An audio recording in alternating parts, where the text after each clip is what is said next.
Kita langsung pada hikamnya Imam Haddad rahimahullah ta'ala. Berkata Imam Haddad rahimahullah ta'ala, nafa'anallahu bihi wa bi ulumihi wa bi ulumi masyaikhihi wa talimidati fid dharain amin. Ila anqal al-hikmatu thaniyah, al-hikmatu thaniyatu wal 20. Hikmah yang ke-22. Al-aradi thalathatun. Diajak untuk melihat kenyataan, sesuatu yang terlihat, untuk melihat sesuatu yang tidak kita lihat. Digambarkan dulu sesuatu yang kita lihat untuk melihat sesuatu yang tidak kita lihat. Al-aradi thalathun. Bumi itu ada 3. Tanah itu ada 3. Ardun idza sukiyat, bumi yang jika disirami, ambatat akan menumbuhkan al-ushba, rumput-rumput segar, rumput-rumput basah, wal kala'a, dan tanaman-tanaman kering. Kurang lebih seperti itu. Jadi ada tanah itu kalau mendapatkan curahan hujan akan tumbuh,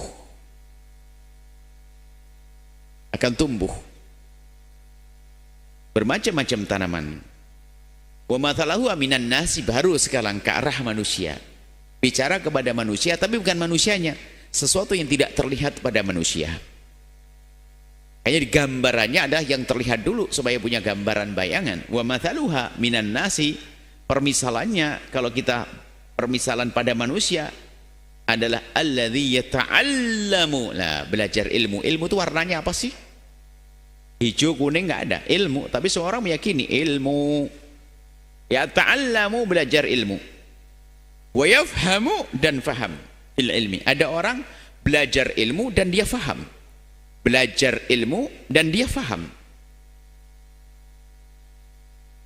Kama anna nabata, itu seperti gambarannya bahwasanya an-nabata, tetumbuhan, laisa ainul ma'i, laisa ainal ma'i, tumbuhan itu bukan air.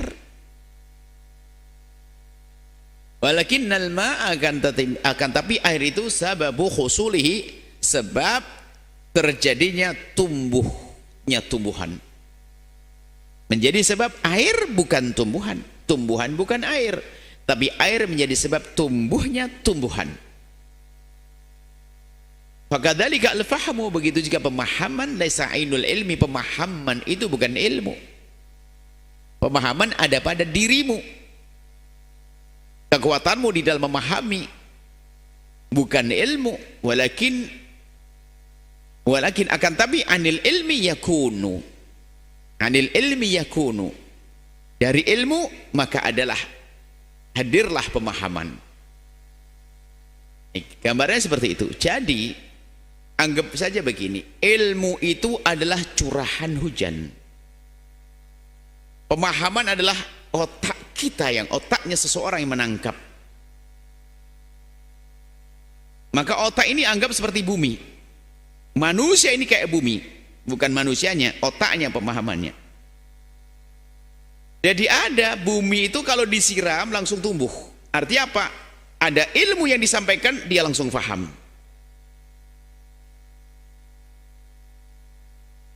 Ada orang matanya melek nih, dengar tapi nggak paham. Itu seperti curahan hujan ada tapi nggak tumbuh pepohonan. Ini gambarannya seperti itu. Nah ini adalah bumi yang pertama, ini bagus. Jadi di saat ia mendengar informasi tentang ilmu, maka dia bisa faham.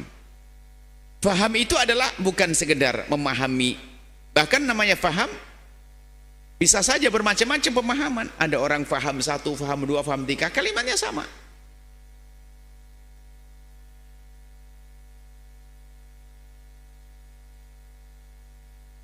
Sesuai dengan yang telah sampai kepadanya melalui matanya, yang akan jadi ilmu. Kalau kita bicara tentang lampu, Anda orang kota, di saat disebut lampu, begitu banyak khayalan bayangan Anda tentang lampu. Tapi orang desa yang tidak pernah kenal listrik, hanya tahu lampu keplek, disebut lampu, ya tetap itu saja yang ada di pindaknya. Nggak ada tambahannya, lampu ya itu. Dan cara menyalakannya adalah dibuka semprongnya begitu, apa namanya, corongnya atau apa terserah itu, dibuka, nyalain, ditutup. Kalau matikannya ditiup, begitu. Orang kampung lihat, dia memahami sesuai dengan ilmu yang masuk. Tapi orang kota sudah bermacam-macam yang masuk kotanya. Ilmu itu ada tentang lampu. Kalau disebut lampu, kamu kenal lampu macam-macam. Lampu keplek, lampu motor, lampu senter, lampu listrik, lampu model begini, lampu macam-macam. Ini gambarnya seperti itu. Makanya yang biasa kenal lampu keplek yang ada di rumah, itu kalau disebut lampu ya tetap kayak itu, dibawa ke kota. Mungkin dia pergi ke rumah bibinya yang ada di kota, malam hari kok terang banget, Masya Allah, dia kagum nih, kayak siang. Akhirnya tidur rumah bibinya pagi-pagi pesan, nak, kalau ibu nanti bibi mau pasar ya, kalau sudah matahari terbit kau matikan lampunya ya. Ya, bibinya pulang jam 9, lampu masih nyala. Ditanya, nak, kenapa enggak kau matikan? Enggak bisa, Mi. Oh, enggak bisa, itu Mi saya sudah tiup berkali-kali enggak mati. Pengalamannya dia, ilmunya sampai di situ. Kata bibi, gimana caranya? Itu Mi saya tiup. Ini lampu listrik, nak, bukan lampu keplek. Kalau lampu listrik cukup ambil serat, kalau matiin. Enggak. Tapi orang yang pemahamannya semacam itu. Makanya lafadz itu sempit, lebih luas makna daripada lafadz. Makanya kalimat faham di sini bisa saja kalimatnya satu, orang faham dua, orang faham tiga, faham empat. Makanya airnya sama, tinggal kesuburan tanahnya bagaimana. Ada subur tapi hanya rumput yang tumbuh, tapi di sana ada macam tomat, macam ini dan sebagainya. Curahannya sama, ceramahnya Ustadz sama, tapi ini ada yang faham, ada yang nggak faham, ada yang salah faham. Baik, kita lanjutkan. Waradu tsaniyatu, model bumi yang kedua adalah, tanah yang kedua adalah tumsikul ma'a wala tumbitul kala. Ada, dia bisa menyimpan air tapi nggak bisa menumbuhkan, jadi hanya nyimpen tok. Lumayan tapi kurang menguntungkan. Ada orang bisa menghafal tapi nggak paham dia, bisa ngulang persis omongan tapi nggak paham. Itu isyarat hadis Nabi SAW ada. Memang hadis Nabi mengisyaratkan tentang orang yang macam ini, rubba muballaghin au aminas sami, mungkin muballah yang mendengar pertama tidak lebih cerdas daripada yang mendengar selanjutnya. Sehingga anggap saja kita pertama kali mendengar, anggap saja dari sahabat Nabi. Sahabat Nabi mendengar dari Nabi, tapi mungkin sahabat ini bukan tergolong sahabat yang pemahamannya tidak bisa berkembang, tapi mengambil nasnya benar. Nabi ngomong, Nabi bersabda begini, tapi dia nggak paham apa maksudnya. Didengar oleh muridnya ternyata paham bermasalah, bermacam-macam masalah. Itu mungkin. Ini golongan yang kedua, ini tanah yang model seperti itu, bisa menyimpan air tapi tidak bisa menumbuhkan tumbuhan. Jadi ya pas-pasan air, airnya penting, airnya tidak sia-sia tapi tidak banyak berguna. Wa mathaluha minan nasi, gambarannya bumi yang tersebut kalau kembali kepada model manusia, itu model manusia kayak apa? Mathalul ladzi yahfadzul ilma wa la yafhamu minhu, yang bisa menghafal tapi tidak bisa memahaminya. Dan ini ada dua model, memang orangnya tumpul susah faham, atau memang dia tidak berusaha untuk faham. Ada berpaling tidak ingin memahami, maka dia ada golongan yang rugi tapi ya masih lumayan, masih bisa menghafal. Sehingga kadang-kadang kita gemes kalau sudah mendengar anak menghafal Al-Quran, kita pengennya kamu sudah hafal Quran dong, tinggal menyelami memahami Al-Quran, jangan berhenti, jangan jadi menghafal Quran saja. Nah, selama ini yang banyak kan berhenti sampai di situ, hafal Quran saja, yang menjadikan dia tidak mengembangkan bermacam-macam. Memang ada orang kuat menghafal tapi tidak gampang untuk faham, tapi masih lumayan hafal Quran daripada ini Fatihah, hanya Fatihah Falak Binas dong. Jadi masih lumayan. Tapi maksud kami adalah bisa dikembangkan seharusnya. Tapi ada yang tidak berkembang, hanya menghafal saja karena dua hal, memang dia susah untuk memahami. Hafalan oke, tapi paham tidak. Ada yang kedua adalah memang dia tidak ingin mengembangkannya, padahal mungkin mengembangkan dengan kecerdasannya, Buminya tuh bumi subur, di saat dikasih curahan akan bisa mudah untuk tumbuh tumbuhan. Mendengar informasi ilmu akan bisa memahami, cuman tidak digunakannya. Dan tidak menggunakannya ini bermacam-macam. Tidak ada motivasi. Tidak ada motivasi untuk berkembang, sehingga hanya begitu saja. Dan ini banyak yang terjadi pada penghafal Quran. Mohon maaf ini, biar yang hafal Quran di anak-anak di usia-usia muda ini punya semangat. Al-Quran tuh setelah dihafalkan, yang diperintahkan adalah untuk mentadabburi Al-Quran, bukan yang sekedar menghafal saja. Menghafal Quran tidak ada kewajiban bagi kita menghafal Al-Quran. Kewajiban kita adalah memahami isi Al-Quran. Membaca sholat pun kalau tidak hafal boleh membaca kok. Akan tapi jangan di kita, makanya himbauan dan motivasi bagi yang pernah menghafal Quran, jangan sampai berhenti di situ. Makanya yang menjadikan dia tidak mengembangkan sampai mengetahui ilmu ada macam-macam. Mungkin memang dia berat untuk memahami ilmu. Ada yang kedua adalah tadi nggak ada motivasi atau salah paham, dipikir kalau sudah hafal Quran langsung alim, tahu segalanya. Enggak, tetap ada nggak ngerti hukum, nggak ngerti halal haram. Dan ini juga yang dikritikkan atau yang disampaikan oleh seorang gurunya para ahli tafsir di akhir zaman ini yang luar biasa, Syekh Mutawalli Sya'rawi. Begitu dahsyatnya beliau, ceramahnya itu ditulis langsung jadi tafsir berjilid-jilid. Omongannya tertata, benar, enak, menarik, sampai catatan buku tafsir. Syekh Mutawalli Sya'rawi, beliau berkata apa? Umirna bitadabburil Qur'ani wa qad takaffalallahu bihifdih. Kita itu diperintahkan untuk merenungi Al-Quran, dan Allah lah yang telah menjaganya. Hifdz Allah, Allah menjaga Al-Quran. Dalam Al-Quran disebutkan inna nahnu nazzalna dzikra wa inna lahu lahafidz. Kami menjaga Al-Quran. Allah menurunkan Al-Quran dan Allah menjaga Al-Quran. Biarpun tidak ada menghafal Al-Quran, tidak akan ada yang bisa mengganggu Al-Quran. Maka dikatakan oleh Syekh Mutawalli Sya'rawi, umirna bitadabburil Qur'ani wa qad takaffalallahu bihifdzih. Kita ini diperintahkan, yang diperintahkan untuk kita, atas kita apa? Kita diperintahkan untuk memahami, merenungi Al-Quran. Adapun yang menjaga Al-Quran adalah Allah. Walakinnana, akan tapi kita ini kebanyakan insaghalna bihifdhi, lebih sibuk menghafalnya, wa tarakna tadabburah, kemudian kita meninggalkan untuk merenungi Al-Quran. Ini Syekh Sya'rawi, bukan omong kami. Kita lebih sibuk menghafal saja, tapi tidak berusaha untuk memahami isi Al-Quran. Makanya marak di mana-mana ada tahfidz Quran, tahfidz, senang, alhamdulillah mau menghafal Quran dan pilihan Allah. Tapi tolong jangan berhenti sampai di situ, karena tanda kesabaranmu untuk menghafal 30 juz itu menunjukkan bahasanya Anda itu tahan banting kalau mau diisi ilmu sebanyak-banyaknya. Tanda kemampuanmu dalam menghafal segitu banyak, bisa jadi itu tanda kalau Anda cerdas. Maka sayang kalau Anda hanya berhenti di situ. Dan juga kritik juga ini, karena kritik cinta, kritik membangun. Makanya biasanya kalau sudah urusan Al-Quran, menghafal Quran dan sebagainya, ini yang gampang rusak siapa coba? Yang suaranya bagus, akhirnya hanya suruh jadi korek kesana kemari. Yang lain belajar jadi alim, dia hanya jadi korek tok membaca sana sini. Tiba-tiba diangkat jadi imam masjid. Yang lain belajar kemana-mana sampai alim, dia hanya jadi imam masjid saja. Mohon maaf ini kritik, biar yang menghafal Quran itu didorong untuk bisa jadi ulama. Kita rindu karena mereka punya bakat. Mereka punya bakat. Cuman karena tidak ada motivasi ke sini. Tidak ada motivasi ke sini sehingga berhenti menghafal Quran, selesai.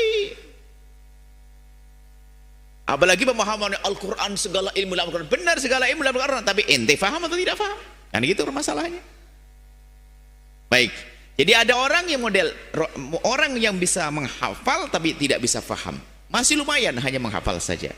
Seperti tadi, bumi yang bisa menyimpan air, biarpun tidak bisa menjadi sebab tumbuhnya tumbuhan, karena buminya tidak subur. Air yang banyak tapi tidak subur.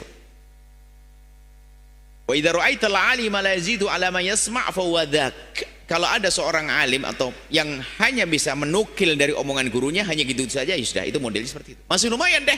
Masih bisa menukil omongan gurunya, persis nasnya nggak berubah, masih lumayan. Tapi yang di atasnya, wa idza ra'aitahu yazidu alaihi, kalau ternyata dia itu menambah, yakni ada fahaman yang lebih, syai'an sesuatu yuwafiqu ma yasami'a minal ilmi, kalau ternyata ada tambahan pemahaman melebihi daripada ia dengar dari ilmu, fawal awal, dia naik pangkat yang pertama. Tanahnya subur, ada ilmu. Pemahamannya benar, ada ilmu, maka faham. Menghasilkan satu hasil yang luar biasa. Wal ardu tsalitsatu, bumi yang ketiga adalah ardun la tumbitu kala'an wa la tumsiku ma'an. Ini bumi yang tidak bisa nyimpen air, tidak tahu air kemana. Kalau masih genang kan bisa dipakai, di atasnya air mungkin kita ambil untuk masak, jadi waduk untuk bisa pakai. Tapi ini tidak, nyimpen air tidak, tumbuh tumbuhan juga tidak, gersang, keronta, tidak berguna seolah-olah. Nah ini ada model. Wa mathaluha minan nasi, permisalan orang seperti ini, permisalannya hal yang seperti itu kalau kita terapkan pada manusia, mathalu man la yahfadul ilma, orang nggak bisa faham, nggak bisa menghafal ilmu, ingat ilmu juga enggak, wala yafhamu fihi, juga nggak faham, sudah nggak ingat, nggak faham, sudah full. Maka sampai di sini Imam Haddad mengajak merenung. Seorang murabbi, guru, pembimbing dan sebagainya harus bisa memilah orang yang akan diajarkannya, orang yang akan diajarnya. Ada ilmu yang nggak perlu dituntut pemahaman dan kecerdasan. Berarti kelompok yang kedua tadi, cukup Anda faham, Anda laksanakan. Seperti di saat justru ini makanan enak, ini anget, Anda pergi langsung makan. Seperti melakukan sholat 5 waktu, caranya begini, selesai. Ini adalah sederhana untuk fardu ain. Memang fardu ain adalah nggak usah pakai mikir, nggak perlu kecerdasan untuk orang fardu ain. Jadi bukan ini pembahasannya. Lebih dari itu. Kalau urusan fardu ain, puasa, sholat, wudu, nggak perlu kecerdasan khusus. Orang bisa semuanya, karena itu adalah ringan sekali. Tapi kalau sampai derajat istimbat, mengambil hukum dari nas Al-Quran, hadis Nabi dan seterusnya, maka diperlukan ilmu. Maka di sini seorang pembimbing atau guru bisa melihat murid-muridnya. Dari 50 murid yang diajarnya itu, seorang guru harus paham, ini murid ini adalah kelompok kayak bumi, kayak tanah, ini yang mana kira-kira. Ada yang lebih cerdas, dan ini nanti perlu dipilah sehingga ada pengelasan, nggak boleh disamakan. Supaya yang bisa lari kencang suruh lari sendiri, sampai nanti mungkin anak pinter diajari secara khusus sampai menjadi penerus dakwahnya Rasulullah dari ilmu.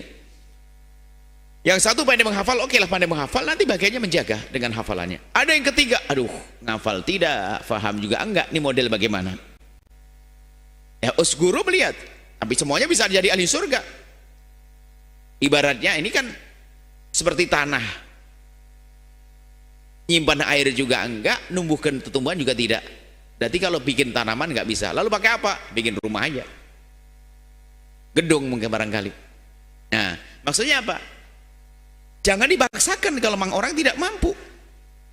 Makanya kami ingatkan kepada para orang tua, jangan didahului dengan kekecewaan karena ketidakpahaman Anda kepada agungnya karunia Allah. Di saat Anda memondokkan putra putri Anda punya cita-cita menjadi seorang alim putra putri Anda. Akan tapi ketahuilah, ada kemampuan, termasuk menghafal Al-Quran. Ada seorang tua memaksa anaknya menghafal Al-Quran sehingga anaknya benci kepada ibunya karena dia tidak mampu. Setiap ditelepon oleh ibunya itu gemeteran, pasti takut ditanya berapa juz kamu nak, sehingga dia menjadi depresi, stres karena takut ditanya oleh ibunya. Kenapa? Bagi dia menghafal adalah berat, tapi kalau faham bisa saja cepat.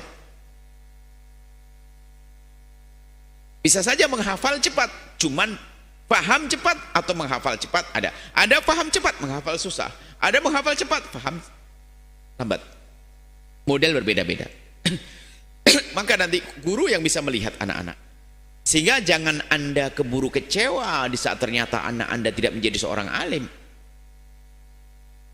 Karena Anda punya cita-cita besar, hanya tidak ada gelar alim di dunia. Tapi kalau Anda waktu menyemondokkan anak Anda punya cita-cita besar, tinggi, ingin punya anak yang ulamanya Rasulullah, yang bakal menyebarkan dakwah seperti fulan dan fulan dan fulan, maka ketahuilah, kalaupun anak Anda tidak menjadi seperti dia, ketahuilah Anda sudah mendapatkan pahala besar di hadapan Allah. Ini bab ghibthah yang disebutkan, tinggal niatmu saja yang gede. Dan jangan buru-buru kecewa, karena apa? Itu sudah mendapatkan pahala yang pertama. Yang kedua, tinggal segera diarahkan anaknya untuk menjadi apa nanti. Itu guru yang bertugas. Sehingga mungkin dia harus khidmah untuk umat Nabi Muhammad. Kalau tidak, bukan bagian dakwah. Kalau dakwah kamu bisa salah-salah karena fahammu lambat, tapi dia bisa kerja keras di dalam hal lainnya. Bisa ternyata jadi pebisnis nih. Bisa jadi pebisnis. Menjadi sebab kejayaan Islam dengan rizkinya, dengan hartanya, bisa saja. Kalau dipaksain dulu belajar mungkin berat dia, tapi kalau dagang pintar dia. Makanya pemilahan ini penting untuk segera diarahkan supaya tidak sia-sia hidupnya. Karena penghuni surga itu macam-macam, ada orang cerdas, ada orang tidak cerdas. Ada orang alim, ada orang awam. Tinggal bagaimana ketulusan hati orang tersebut. Nah, Imam Haddad di sini untuk memilah agar nanti tahu, jangan sampai anak ini terbebani dengan sesuatu yang dia tidak mampu. Kemudian sisi lain, agar curahan hujan ini tepat pada tempatnya. Anda mau nyiram setiap hari pot bunga yang tanahnya gersang, nggak akan bisa tumbuh-tumbuhan. Anda ini nggak cerdas. Sudah tahu nggak bakal bisa tumbuh, ini sudah terkontaminasi, tanahnya sudah kena kimia apa, nggak akan bisa tumbuh pepohonan. Anda sirami, berarti buang-buang sia-sia. Makanya kalau ingin mengajar santri itu harus kita sesuaikan, ini mampu atau tidak. Anak TK SD kelas 1, lalu saya ngajar Alfiyah Ibnu Malik. Kayaknya yang gila siapa ini? Bapaknya? Apa ustadznya? Ustadznya sesuaikan dong. Makanya ustadz itu kalau ngajar itu harus tahu ini santri ini paham atau tidak. Jangan ditinggal muaca dok, paham tidak paham, bukan begitu. Ini termasuk yang kami usulkan, bagaimana cara mengajar itu harus betul-betul dirasa santri itu ada paham atau tidak. Jangan hanya membaca atau selesai. Kurang lebih seperti itu gambarannya. Nah, ini Imam Haddad mengatakan, fa ilqaul ilmi, memberikan ilmu, ila man hadhihi sifatuhu, kepada orang tadi itu, la yahfadul ilma wa la yafham, yang enggak faham, enggak ifaham, enggak bisa hafal. Maka memberikan ilmu kepada orang begini seperti nyiram kepada tanah gersang, sudah airnya hilang, enggak akan tumbuh tetumbuhan, enggak ada hasilnya, capek tok. Kalau mengajari orang yang model begitu, faham enggak, menghafal enggak, kama anna rabbal ardillati, seperti orang yang punya tanah yang hadih sifatuha, yang sifatnya kayak begitu.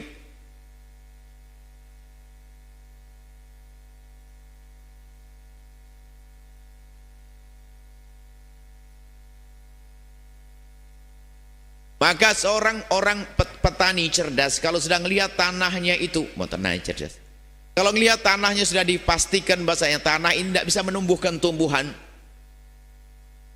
maka la yaskiha, tidak akan disirami lagi, nyirami yang lain saja.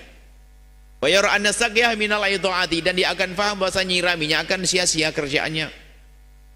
Kadzalika yambahi alla yulqa, maka begitu juga seyogyanya la yulqa, tidak diberikan al ilmu ila kepada ila man yudhi'uhu, kepada orang yang menyia-nyiakannya.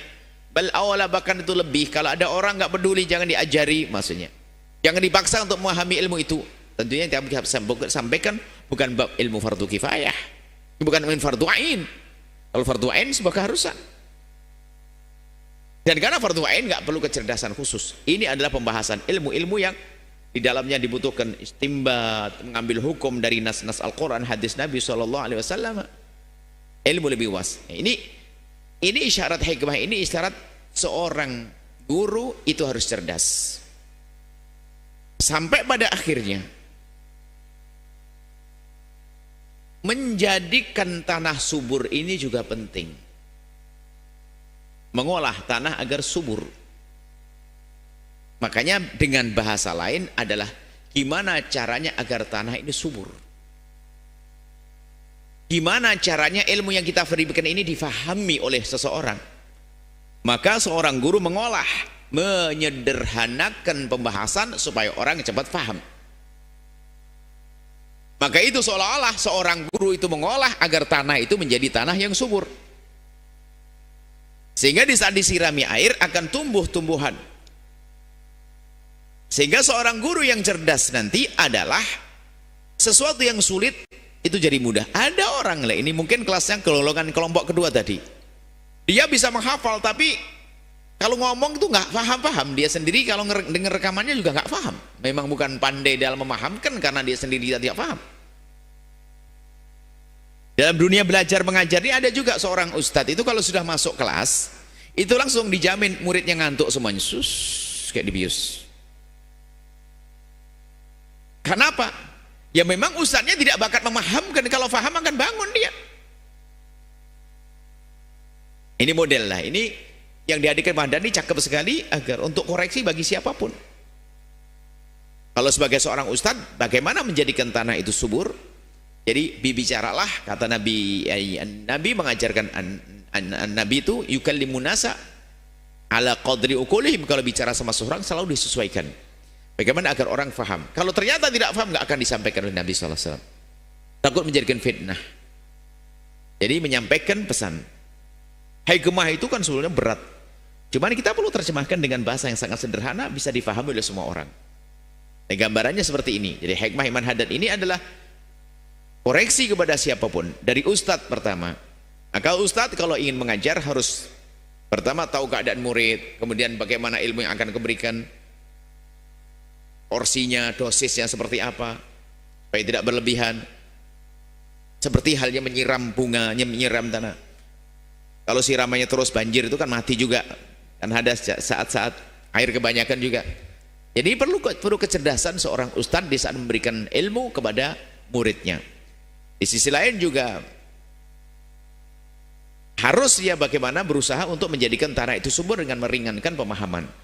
Kemudian juga bagi siapapun yang punya anak yang belajar, supaya tidak dirundung kesedihan hanya gara-gara anaknya belum lulus, anaknya tidak bisa menghafal Quran. Kalau Anda sudah rindu dari dulu, waktu di perut sudah Anda sering pegang-pegang, ya Allah masuk jadi penghafal Quran, penghafal Quran, penghafal Quran. Hei ibu yang solehah, Anda setiap saat dipegang anak penghafal Quran, lah kok ternyata sudah gede nggak hafal Quran, ketahuilah Allah sudah berikan pahala penghafal Quran bagi Anda. Kenapa? Niat baik Anda. Maka urusan dengan Allah itu gampang. Kecuali kita sama bos pengen kerja nggak kira digaji. Tapi kalau dengan Allah kita punya niat belum biarpun belum terwujud, Allah sudah kasih pahala. Ini pentingnya. Allah sudah kasih pahala. Kerinduan kita untuk punya anak yang soleh, anak yang baik, ini adalah sebuah bentuk keimanan, dan itu adalah amal hati, dan itu akan ada pahalanya di hadapan Allah Subhanahu wa ta'ala. Semoga Allah memberikan kepada kita pemahaman yang benar, ilmu yang manfaat. Wallahu a'lam bissawab.